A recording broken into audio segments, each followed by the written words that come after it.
অসম আৰক্ষী নাইবা অসম বন বিভাগৰ নিউ এডভাৰটাইজমেণ্ট কেতিয়া মুকলি হ'ব? এতিয়া বহুতো ল'ৰা ছোৱালী আপোনালোকৰ অসম আৰক্ষী যি ইণ্টাৰভিউ হৈ গ'ল, ইণ্টাৰভিউ আপোনালোকৰ ফেইল কৰিছে তেওঁলোকে বিভিন্ন কাৰণত।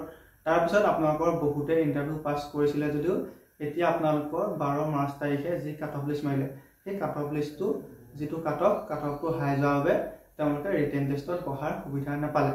এতিয়া বহুতে অপেক্ষা কৰি আছে আপোনালোকৰ নিউ এডভাৰটাইজমেণ্ট কেতিয়া মুকলি হ'ব। আৰু আপোনালোকৰ বহুতো এনেকুৱা ল'ৰা ছোৱালী আছে যিসকলে আপোনালোকৰ এতিয়া প্ৰেক্টিছ কৰি আছে, তেওঁলোকৰ যিসকলে আপোনালোকৰ যেতিয়া 2023 চনত আপোনালোকৰ এপ্লাই হৈছিল তেতিয়া তেওঁলোকে এপ্লাই কৰিবলৈ বয়স নহ'লে। গতিকে এতিয়া আপোনালোকৰ বহুতে অপেক্ষা কৰি আছে যে আপোনালোকৰ আসাম ফৰেষ্ট ডিপাৰ্টমেণ্টৰ নাইবা আসাম পুলিচৰ নিউ এডভাৰটাইজমেণ্ট কেতিয়া মুকলি হ'ব।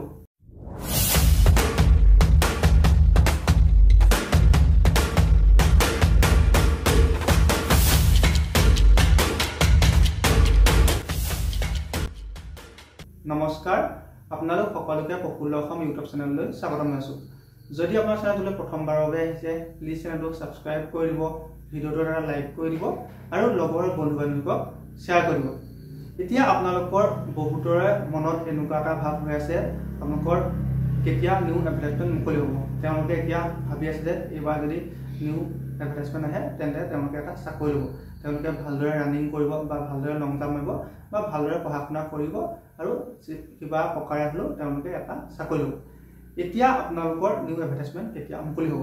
আপোনালোকৰ অসমৰ মাননীয় মুখ্যমন্ত্ৰী ডক্টৰ হিমন্ত বিশ্ব শৰ্মা ছাৰে আপোনালোকৰ আজি কেইদিনমান আগত তেওঁ ফেচবুক লাইভৰ জৰিয়তে কৈছিল যে আপোনালোকৰ 2025 চনৰ শেষৰ ফালে আপোনালোকৰ নিউ এডভাৰটাইজমেণ্ট মুকলি হ'ব। তাৰপিছত আপোনালোকৰ আজি দুদিনমান আগত তেওঁ যেতিয়া আপোনালোকৰ এখন সভা, তেতিয়া আপোনালোকৰ কেইজনমান আপোনালোকৰ কেণ্ডিডেটে তেওঁ কুৱেশ্যন কৰিছিল যে ছেকেণ্ড লিষ্ট কেতিয়া আহিব। তেতিয়া তেওঁ কৈছিল যে কোনো ধৰণৰ ছেকেণ্ড লিষ্ট নাহে, আপোনালোকৰ অসম আৰক্ষী যিটো কাট অফ লিষ্ট আপোনালোকৰ 2 মাহৰ পিছত আপোনালোকৰ নিউ এডভাৰটাইজমেণ্ট মুকলি হ'ব।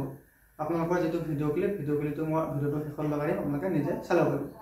এতিয়া আপোনালোকৰ 2024 চনত যেতিয়া আসাম ফৰেষ্ট ডিপাৰ্টমেণ্টৰ আপোনালোকৰ যিখিনি AFPF আসাম ফৰেষ্ট প্ৰটেকশ্যন ফ'ৰ্চৰ আপোনালোকৰ জিলা POP হৈছিল, তেতিয়া তেওঁ তাত যি ভাষণ দিছিল তেতিয়া তেওঁ কৈছিল যে 2025 চনৰ আপোনালোকৰ ফেব্ৰুৱাৰী মাহত নিউ এডভাৰটাইজমেণ্ট মুকলি হ'ব আপোনাৰ আসাম ফৰেষ্ট ডিপাৰ্টমেণ্টৰ।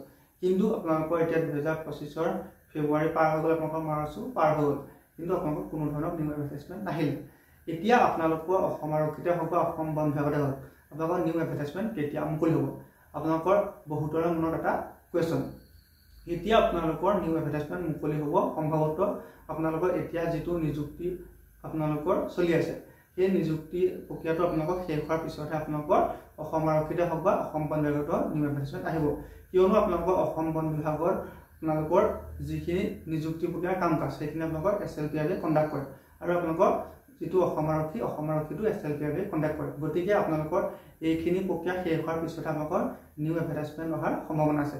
আপোনালোকৰ হয়তো জুন জুলাই নহ'লে আপোনালোকৰ তেনেকুৱাতে নিউ এডভাৰটাইজমেণ্ট আহি যাব। গতিকে আপোনালোকৰ যিসকলে এটা চাকৰি ল'ম বুলি ভাবি আছে তেওঁলোকে ভালদৰে প্ৰেক্টিছ কৰি থাকক। আপোনালোকে মনটো কেতিয়াও আপোনালোকে দুৰ্বল নকৰিব। আৰু আপোনালোকক বহুতো এনেকুৱা মানুহ থাকে আপোনালোকক কৈ দিব নিউ এডভাৰটাইজমেণ্ট নাহে বা আপোনালোকক বিভিন্ন ধৰণৰ কথা ক'ব। আপোনালোকক এনেকুৱাও ক'ব যে 2026 চনত আপোনালোকৰ ইলেকশ্যন হ'ব, সেইবাবে আপোনালোকৰ নিউ এডভাৰটাইজমেণ্ট নাহিব পাৰে। গতিকে আপোনালোকৰ সেইখিনি কথা বাদ দি আপোনালোকৰ নিজৰ যিখিনি কৰিবলগীয়া আছে আপোনালোকে ভালদৰে ৰানিং লং জাম্পৰ প্ৰেক্টিছ কৰক আৰু লগতে ভালদৰে পঢ়া শুনা কৰি থাকক। আপোনালোকে হয়তো এতিয়া যিটো কাট অফ লিষ্টটো দেখিছে, আপোনালোকে নিজে গম পাইছে যে আজিকালি কম্পিটিশ্যন কিমান বেছি, আপোনালোকৰ পোষ্ট ওলাব অলপ, আপোনালোকৰ কেণ্ডিডেট হ'ব বহুত। গতিকে আপোনালোকৰ কাট অফটো হাই যাবই। এইবাৰ আপোনালোকৰ 34, 33 পোৱা কেণ্ডিডেটৰ আপোনালোকৰ ৰিটেন টেষ্টত বহাৰ সুবিধা পোৱা নাই। আপোনালোকৰ অহাবাৰ যে আপোনালোকৰ 35, 36 কাট অফ নাযাব আপোনালোকৰ তাত কোনো সন্দেহ নাই। গতিকে আপুনি কাট অফটো যিমানেই নাযাওক আপুনি যাতে এটা চাকৰি ল'ব পাৰে তেনেকুৱাকৈ নিজক সাজু কৰক। আপোনালোকে ভালদৰে নিজৰ যিখিনি কৰিব লাগে সেইখিনি কৰি যাওক। আপোনালোকক যিখিনি মানুহে আপোনালোকক এইবোৰ বেয়া নিগেটিভ কথা কয় সেইখিনি মানুহৰ পৰা আপুনি আঁতৰত থাকি নিজৰ যিখিনি কৰিব লাগে আছে সেইখিনি কৰি নিজক ভালদৰে আগুৱাই লওক। নিজৰ মনত মাত্ৰ এটাই ধান্দা লওক যে এইবাৰ যেতিয়া নিউ এডভাৰটাইজমেণ্ট আহিব তেতিয়া মই এটা চাকৰি ল'ম। আপোনালোকৰ 2025 চনৰ ভিতৰতে আপোনালোকৰ নিউ এডভাৰটাইজমেণ্ট আহি যাব। গতিকে আপোনালোকে নিজৰ যিখিনি কৰিব লাগে সেইখিনি ভালদৰে কৰি যাওক আৰু নিজৰ যিটো সপোন আছে সপোনটো পূৰণ কৰিবলৈ চেষ্টা কৰক। ধন্যবাদ।